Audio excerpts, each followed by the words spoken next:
Aujourd'hui, on parlera de Tom Aspinall, de Michael Chandler qui lui est confiant pour son combat contre Conor au mois de décembre. On reviendra aussi sur le combat de Dan Hooker le week-end dernier puisque ça y est, il a enfin donné une interview. On aura aussi un peu d'action en dehors de la cage. Et comme à chaque fois, vous le savez, on parlera de toute l'actualité du jour. Nous sommes le mardi 20 août 2024 et comme à chaque émission, nous faisons le tour de l'actualité. C'est le moment MMA, soyez tous les bienvenus.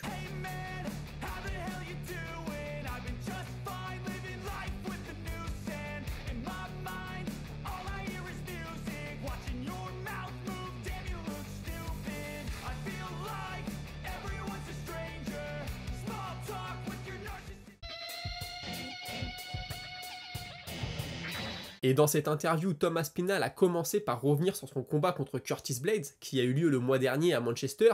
D'ailleurs, je rappelle que le combat a eu lieu en pleine nuit, à horaire américaine, et que donc lui, il est rentré dans la cage entre 5h30 et 6h du matin. Il avait tout fait pour s'acclimater pendant 10 jours, il avait modifié ses horaires de sommeil. Tout se passait bien pour lui, mais le dernier jour, il a voulu modifier encore une fois, c'est-à-dire qu'il s'est levé à 7h du matin, il a fait toute sa routine, son entraînement, etc., etc., et il a voulu faire une grosse sieste dans l'après-midi. Malheureusement pour lui, quand il s'est mis au lit, ses pensées, comme il le dit, sont venues l'envahir. Il s'est refait le premier combat, je rappelle qu'il avait perdu sur blessure, et puis le combat à venir, il s'est fait tous les scénarios possibles, etc. Du coup, il n'a pas réussi à dormir, et quand il est rentré dans la cage, entre 5h30 et 6h du matin, donc ça faisait quasiment 24 heures qu'il n'avait pas dormi. Vous vous doutez bien que ce n'est pas les conditions idéales. Concernant le combat en lui-même, il le dit, c'était pas parfait, j'ai été touché au début, mais je me suis quand même approché d'une très très bonne performance, je suis satisfait de moi. Il a aussi dit que la catégorie des poids lourds est un peu particulière si on la compare avec les autres. Les poids lourds sont des combattants moins complets que les autres catégories et il a pris l'extrême opposé en parlant des flyweight. Et ce qu'il explique, c'est que les flyweight ont des niveaux qui sont excellents dans tous les domaines, que ce soit la lutte, le JJB, le striking, les gars sont l'élite absolue, alors que les poids lourds c'est moins le cas, et c'est comme ça depuis des années. C'est vrai que Miocic a été très complet, Ken Velasquez l'était aussi, mais on n'arrive pas à des niveaux de Demetrius Johnson, etc., où les gars étaient vraiment au top à tous les niveaux.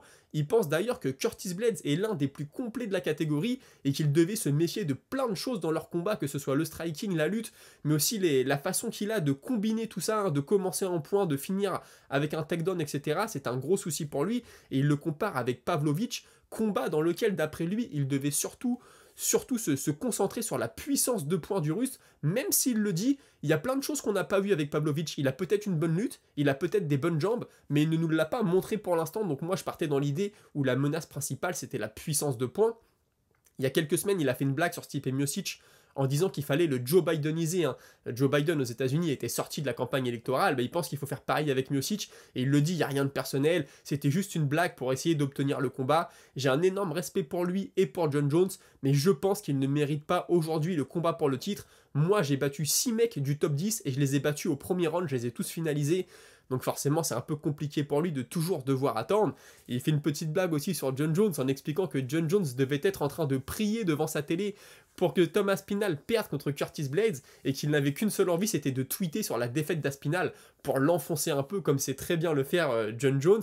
Et puis il ajoute autre chose, il le dit, John Jones, tu ne l'as jamais entendu parler de moi. Jamais à aucun moment il a cité mon nom, je pense qu'il ne veut pas m'affronter. Lui, personnellement, Tom Aspinall, il le dit, il y a plein de choses que je pourrais dire sur la vie privée de John Jones. Je pourrais faire un trash talk très sale, Tout le monde sait que John Jones, c'est pas le mec qui a la vie la plus clean au monde, il pourrait l'attaquer là-dessus, mais il ne le fait pas, il dit, moi, tout ce que je veux, c'est de l'affronter dans une cage et montrer que je suis le meilleur combattant. D'ailleurs, c'est officiel, il sera le backup fighter pour leur combat, c'est-à-dire que si Jones ou Miocic se blesse ou je ne sais quoi, c'est lui qui prend le combat. Et il a assuré qu'il allait se préparer à 100%, il va faire un vrai camp d'entraînement comme s'il allait combattre, c'était sûr. Il pense d'ailleurs que s'il y en a un des deux qui doit être sorti de ce combat, ce sera plutôt John Jones. Il dit on sait jamais, s'il y a un test antidopage juste avant, ça risque de ne pas passer. Je suis pas sûr que John Jones apprécie la petite blague. Et puis sinon, concernant le reste de sa carrière, il dit qu'avoir beaucoup d'argent aujourd'hui, c'est énorme. Ça n'a jamais été une motivation pour lui. Il vient de la classe ouvrière. Pendant des années, il a galéré. Même à ses débuts à l'UFC, il avait du mal à payer le loyer. Il avait du mal à mettre de l'essence dans sa voiture. Et aujourd'hui, tout a changé. Il dit c'est un souci en moins. Je sais que mes enfants ont tout ce qu'il faut. Ma femme a tout ce qu'il faut. À 25 ans, il avait déjà 3 enfants. Il gagnait pas beaucoup d'argent, donc c'était très compliqué. Mais là, ça a vraiment changé sa vie, même si ça n'a jamais été, je le répète, une motivation pour lui. Et puis il a réitéré dans cette interview que son but est de devenir le meilleur poids lourd de tous les temps. Très sincèrement, je pense qu'il peut le faire. Et Anthony Smith, qui participait à l'interview, lui dit « J'ai l'impression que tu es un peu une version améliorée de Stipe Miocic. Stipe Miocic était rapide pour sa catégorie, il avait une bonne boxe, une bonne lutte. Et ben j'ai l'impression que toi, tu as ajouté à ça les coups de pied et le JJB. Et tu as un peu une version 2.0 de Stipe Miocic. Et moi, personnellement, je suis plutôt d'accord avec Anthony Smith. » Michael Chandler, lui, a confié qu'il a continué à s'entraîner depuis que son combat contre Conor McGregor est tombé à l'eau au mois de juin. Je rappelle que McGregor s'est blessé au pied ou à l'orteil et que leur combat a donc été déplacé, annulé, reporté, on sait pas trop. Dana White n'a pas l'air très confiant pour que le combat se fasse à la fin de l'année. Michael Chandler, lui, est très confiant, d'ailleurs c'est pour ça qu'il a continué à s'entraîner. Il dit que de toute façon, il sera prêt à combattre au mois de décembre, peu importe l'adversaire. Il pense quand même que ça va se faire contre Conor McGregor, même si Dana White a dit l'inverse, comme je viens de vous le dire, mais il pense que c'est la fonction de Dana White parfois de dire la vérité, parfois de ne pas la dire, et il prend pour exemple ce qu'avait dit Dana White en février, c'est-à-dire qu'au mois de février, Dana White avait déclaré que Conor McGregor ne reviendrait pas avant au moins le mois de décembre, et finalement, quelques semaines après, le combat avait été prévu pour le mois de juin. Ce n'est donc pas quelque chose qui le stresse vraiment, il est confiant là-dessus. On lui a posé une question très intelligente, à savoir s'il regrettait de s'être embarqué là-dedans, c'est-à-dire d'avoir accepté de tourner le tough, d'avoir accepté d'affronter McGregor. Et puis ça dure, ça dure.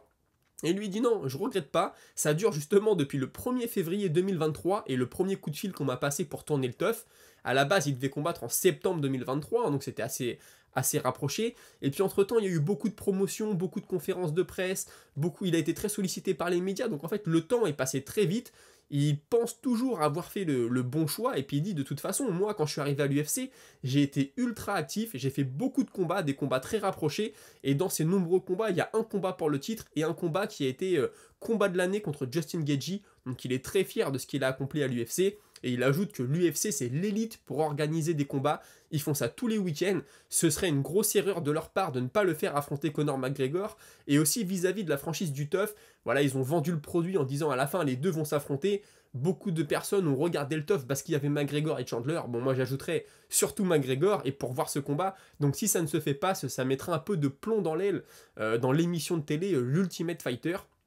Et il a conclu en disant que d'après lui, Conor McGregor n'aurait pas annulé le combat si ça avait été un autre adversaire, mais qu'il doit être prêt à 100% pour affronter Chandler, qu'il le sait, et que c'est une des raisons qui l'ont poussé à décaler ce combat. Alors écoutez, je sais pas, si t'écoutes McGregor, c'était vraiment une grosse blessure qui l'empêchait de s'entraîner, l'empêchait de combattre, gêner son style, mais bon, en tout cas, je pense que c'est aussi une façon pour Chandler de continuer un peu ce petit trash talk qu'ils ont tous les deux depuis quelques mois. Sinon, on a Dan Hooker qui s'est enfin exprimé sur son combat. Je vous disais dans l'épisode d'hier qu'il n'avait pas fait de conférence de presse. Bon, il l'a confirmé, il a été tout de suite transporté à l'hôpital. Vu la tête qu'il avait, vous me direz, c'est pas étonnant. Alors, il pense avoir touché Gamrot dès la fin du premier round. On a eu un doute pendant l'événement parce que Gamrot va chercher ses takedowns très bas. Des fois, il va chercher la cheville. Et on avait vu Hooker envoyer un coup, Gamrot tout de suite tomber dans ses jambes. Donc, on savait pas est-ce qu'il l'a touché ou est-ce que Gamrot a envoyé un takedown. Lui, il pense vraiment l'avoir touché à ce moment-là. D'ailleurs, concernant les takedowns, il est très heureux de sa défense en guillotine. C'est vrai que ça a beaucoup gêné Gamrot. Bon, Gamrot a un tel niveau au sol que ça ne le dérangeait pas de se mettre dans des positions très particulières, même des positions de faiblesse pour échapper à la guillotine. Mais moi, il y a un moment pendant le combat, je me suis dit, si Hooker soumet Gamrot, alors là, c'est la surprise de la soirée. Les mecs qui ont misé là-dessus vont se faire un gros billet, et tant mieux pour eux. Et il aimerait revenir avant la fin de l'année. Donc moi, je pense personnellement au mois de décembre, maintenant, je ne dois pas revenir avant. Mais sait-on jamais ?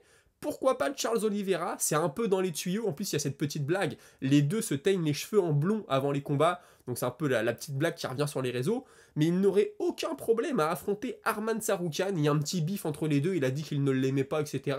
Après, Dan Hooker, pendant un moment, il avait un bif avec Islam Makhachev. Et puis il a déclaré il y a quelques jours qu'en fait, il n'y avait rien de personnel. C'est juste du business et que voilà, il veut juste se vendre un petit peu. Mais en tout cas, avoir la route dure jusqu'au titre ne le gêne pas. C'est ce qu'il a déclaré. C'est vrai que s'il prend Gamrot, Tsarukyan et ensuite Makhachev, là personnellement je lui tire mon chapeau. Bon, j'y crois pas, je pense pas qu'il passerait Makhachev, on avait vu le premier combat. Alors lui il met ça sur le fait que c'était le Covid, qu'il pouvait pas bien s'entraîner, et d'ailleurs il en a reparlé une nouvelle fois. Il dit vous savez, depuis quelques temps j'avais des résultats en dents de scie, on en a déjà parlé il y a quelques semaines. Il le répète, c'est lié au Covid, il pouvait pas s'entraîner, il s'entraînait dans son garage, il faisait que du striking, pas de lutte, pas de JJB. Donc forcément, les conditions n'étaient pas les meilleures. Mais lui, on le sait, il aime ça, il a besoin de ça. C'est un pur combattant, c'est un combattant né. Et on l'a vu à la fin du deuxième round dans son coin ce week-end. On l'entend dire à son coach en rigolant, j'adore ça. Donc écoutez, combattant très particulier, combattant qui nous offre toujours le show. Et même si je ne pense pas qu'on le verra un jour avec la ceinture, J'espère le revoir dans la cage très prochainement, avec pourquoi pas un match-up qui lui permet de livrer une guerre debout, c'est ce qu'il fait de mieux. Contre Charles Oliveira, ça pourrait être le cas. Oliveira est vraiment meilleur que lui au sol, je pense, mais parfois a un peu tendance à l'oublier et à rester debout. Il a un menton assez haut, la nuque un peu raide d'Oliveira, donc il pourrait se faire connecter. Ça pourrait donner un très beau combat. Personnellement, si ça devait avoir lieu, j'aurais quand même Oliveira favori dans ce combat. Vous me direz ce que vous en pensez en commentaire. Et puis d'ailleurs, n'hésitez pas à commenter, hein. Je termine toujours l'émission avec vos commentaires, avec vos réflexions. Donc n'hésitez pas à commenter, à liker, à vous abonner. Ça me soutient et on continue tout de suite. Sinon, un des champions ou des anciens champions les plus populaires à l'UFC que beaucoup adorent, hein, Alexander Volkanovski, a reçu à l'occasion de cette UFC sa veste USADA des 50 tests réussis, ou veste de l'UFC, hein, je ne sais pas trop comment ça marche, mais voilà, quand un combattant a fait 50 tests antidopage réussis, on lui offre une veste, c'est plutôt cool pour lui, ça en ajoute à son image de combattant clean. Il a confirmé qu'il voulait prendre le vainqueur d'Holloway contre Topuria. Alors Topuria, ce serait une revanche, il a perdu le premier combat. Holloway, ce serait quand même le 4e combat.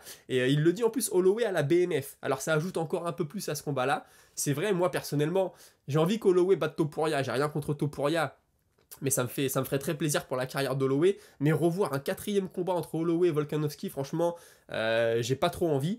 Mais il n'exclut pas non plus un retour chez les poids légers, mais plus tard. Là, l'objectif, c'est de récupérer la ceinture des poids plumes. Et après, pourquoi pas aller voir ce qui se passe chez les poids légers.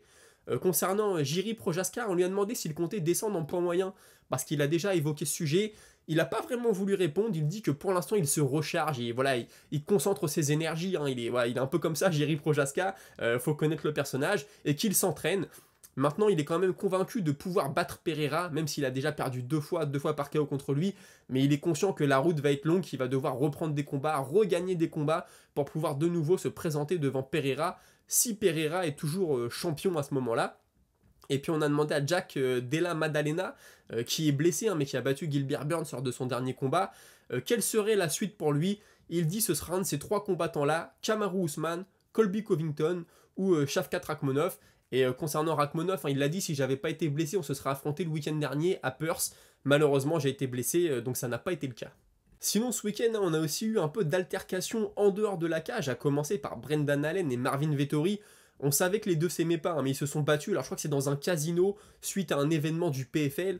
Je vous dirais pas très intelligent, surtout de la part de Brendan Allen, qui va combattre dans un mois contre Imavov, hein, à Paris. Se casser la main ou un doigt à quelques semaines de combat, je pense que ça aurait pas été la chose la plus intelligente pour lui.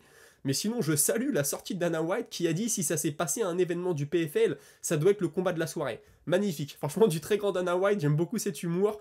Il a toujours dit que le PFL, personne ne regardait, que les combats n'étaient pas au niveau. Magnifique, très belle sortie. Et puis on a aussi eu Merab Dvalishvili. Alors j'ai pas trop compris ce qui s'est passé, apparemment il était à un événement, on a diffusé une photo de Sean O'Malley sur un écran géant, et il y a quelqu'un dans le public qui a fait une blague, un peu apparemment une blague de mauvais goût sur Merab. Merab il s'est retourné, il est monté dans le public, hein, vous voyez ça, il a été un peu mettre le mec face à son destin, et ce qui est drôle c'est que Merab quand il grimpe la barrière, en plus il la loupe, il glisse, ça fait presque partie du personnage, ça m'a beaucoup fait rire. Sinon, Darren Till, avant le combat entre Dricus du Plessis et Israel Adesanya, avait tweeté vraiment un très très très long tweet en donnant à Israel Adesanya la marche à suivre pour battre Dricus du Plessis.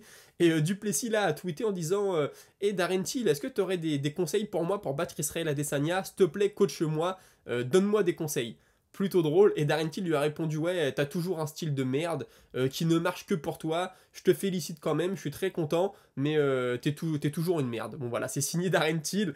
D'ailleurs Darren Till, je vous en ai parlé la semaine dernière, hein, où il y a 15 jours, je sais pas quelle va être la suite pour lui. Imaginez qu'il revienne en poids moyen, qu'il prenne quelques victoires, il va venir dans cet amas de combattants là, il y a une dizaine de combattants, on se dit peut-être que s'ils pourront être champions, il y a des super combats à faire, ajouter Darren Till là-dedans, si c'est le grand Darren Till, le Darren Till des grands jours, ça peut donner quelque chose de très intéressant. Un peu d'annonce de combat maintenant, et on commence avec Mackenzie Dern qui affrontera Amanda Ribas à Tampa le 14 décembre prochain. Stephen Thompson qui va affronter Buckley. Combat, je pense, qui va se passer en striking, hein. Thompson toujours là, les années passent, en plus il a un style qui n'est pas censé bien vieillir, hein, très explosif, ça se passe debout, tout en cardio, mais il est toujours là. Pour Buckley, ça va pas non plus être, je pense, un combat si facile que ça. Et puis on termine avec Barnett, hein, ce poids lourd qui met des coups de pied retournés, des coups de pied sautés dans tous les sens, qui va affronter Cortez Acosta. Combat que je regarderai. Barnett, je pense pas qu'on parle du futur champion, mais il est toujours fun à voir dans la cage. Donc écoutez, c'était tout pour aujourd'hui, on a fait le tour de l'actualité, tout de suite on passe à votre moment avec la Minute Auditeur. Et je commence tout de suite avec Skill qui me dit: quand je vois Duplessis combattre, j'ai l'impression de voir un gladiateur qui a voyagé dans le temps afin de se confronter à notre présent. C'est vrai que ça m'a plutôt fait rigoler. En fait, on peut lui reprocher beaucoup de choses à Duplessis, mais il vient pour le combat, il va de l'avant, il donne le show. Maintenant, son style, on en a déjà parlé, c'est très particulier. Et on va en parler avec le prochain commentaire, justement. Il s'agit de Caparzo qui me dit: je ne sais pas ce que vous avez avec DDP. Perso, ça fait 2 ans que je suis tous ses combats avec intérêt car j'adore le gaillard. Il me rappelle les débuts de l'UFC, un bon gros bagarreur qui vient avec son énorme physique et une envie incroyable, toujours le sourire, j'adore. Sa technique est pas incroyable mais efficace avec un cardio d'extraterrestre. Pour sa masse musculaire, il tient bon, il va toujours de l'avant. Ça c'est vrai, on dit que souvent quand t'as des gros muscles, ça consomme de l'énergie. Lui, ça a l'air d'aller. Le combat était très bon des deux côtés. Beaucoup de respect de Dricus du Plessis à la fin, malgré ce qu'on a pu dire. Un très bon divertissement, pas comme la catégorie en dessous avec les rois de l'ennui. Donc là, je reviens sur ça rapidement. Moi, DDP, j'aime beaucoup, mais c'est vrai que son style, comme je l'ai dit, je comprends pas. Vraiment, il ressemble pas aux autres, c'est un style très particulier. On a l'impression qu'il est maladroit, qu'il sait pas trop ce qu'il fait, mais ça fonctionne et il amène le show et ça, on pourra jamais lui enlever. Concernant la catégorie d'en dessous, tu me dis: tous les combats de Leon Edwards sont chiants au possible, ultra défensif et calculateur. Toujours à la décision, à part avec ce coup de pied chanceux face à Ousmane qui est le dominé et gagné le combat. Et maintenant, Muhammad et ses 36 décisions, ça va pas être drôle en welter. J'espère que Shavkat Rakhmonov va venir mettre un peu de feu dans tout ça. Il a d'ailleurs un peu un style de DDP, gros cardio, style atypique, prend des risques bizarres, mais ça passe, j'adore encore. Oui, c'est sûr qu'en dessous, Leon Edwards est un champion plutôt complet, mais pas forcément spectaculaire. Bon bah Muhammad, on le sait, très grosse lutte, pas forcément spectaculaire, mais ça gagne. Est-ce que Rakhmonov va venir mettre du 109 là-dedans? Peut-être, en tout cas, je le souhaite. Ensuite, tu me parles de Gamrot contre Hooker. Tu me dis Gamrot Hooker, perso, je comprends pas la décision. Ok, Gamrot était pas ultra dominant, mais assez pour gagner, ou au moins le no contest. J'ai pas compris personnellement, on n'a pas vu le même combat. Hooker était volontaire peut-être, mais a pas scoré beaucoup plus de frappes que Gamrot, qui a envoyé quelques belles. Aucun takedown et a ramassé plus de dégâts occasionnés. Non, je vois pas, pour moi c'est limite un hold-up. Bon, c'était serré, moi je parlerai pas de hold-up. Si Gamrot prenait la décision, ça me gênait pas. Après, je pense que ce qui a beaucoup joué aussi, c'est le gros dernier round de Hooker. Maintenant, c'est scoré round par round, alors je sais pas. Mais j'étais content pour Hooker, même si c'était très limite, c'est passé de peu. Mais quand même. Et puis tu me dis, Pereira, j'ai rien contre lui. Je le trouve sympa et effrayant, mais faut arrêter, il est ultra protégé. On l'a pas encore vu contre un style opposé. Déçu pour Jiří Procházka, qui est franchement l'un des combattants les plus divertissants de l'UFC en combat. Mais son style est trop fragile pour un technicien du punch comme Pereira, bah ça c'est sûr. Quand t'as le menton levé comme la Jiří Procházka, tu t'exposes et un mec comme Pereira qui a besoin d'une seule pour te coucher, forcément c'est pas génial. Et puis je termine avec Ben Lam qui me dit: je voulais passer un petit coup de gueule concernant plein de podcasts, hors des tiens. J'en ai marre dès qu'un champion tombe, voire sur le déclin à la fin, seulement des mots pessimistes contre des champions que l'on a idolâtrés pendant longtemps. Oui, mais c'est vrai que ça, c'est vrai, les gens tournent leur veste super rapidement. T'es un combattant, tu prends une défaite, t'es fini. Après, moi, j'ai un œil un peu différent. C'est que quand un champion perd sa ceinture, je me dis toujours: est-ce que mentalement il va réussir à revenir? Et tu vois, Whittaker a très bien réussi. Ensuite, il a rééchoué. Et il est revenu. Il est toujours là, Whittaker. J'ai un gros respect pour lui. Mais c'est vrai, moi, j'ai toujours ce petit truc. Tu vois, là, Adesanya, il a perdu sa ceinture. Il l'a reprise, il l'a reperdue. Là, il a essayé de la reprendre. Il n'a pas réussi. Mentalement, je pense que ça pèse dans la balance. Moi, je lui souhaite de revenir au top, de nous offrir encore de beaux combats dans l'octogone. Mais moi, en tout cas, j'aurais toujours ce petit truc-là dans un coin de ma tête. Maintenant, quand le gars revient, reprend sa ceinture, je trouve ça magnifique. Écoutez, c'était tout pour aujourd'hui. On se retrouve très prochainement pour un nouveau magazine d'actualité, j'ai envie de dire. Je vous souhaite une bonne soirée. Salut!